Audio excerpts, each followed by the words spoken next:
Hey guys, welcome back to our channel. So for today's video, I'm going to teach you how to book a hotel room in Klook.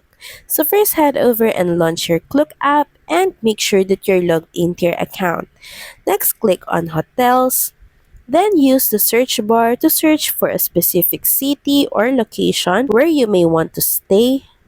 Then of course, select your dates of stay, or you can also pick flexible dates.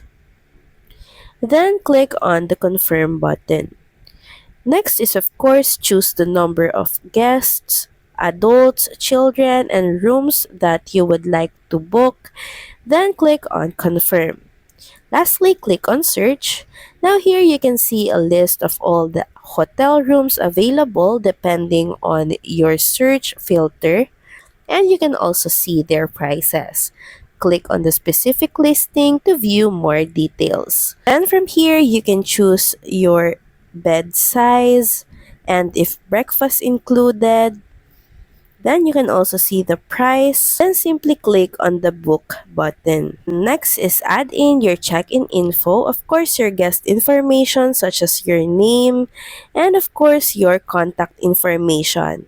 Add in your email address and phone number, and you can also avail the promo codes.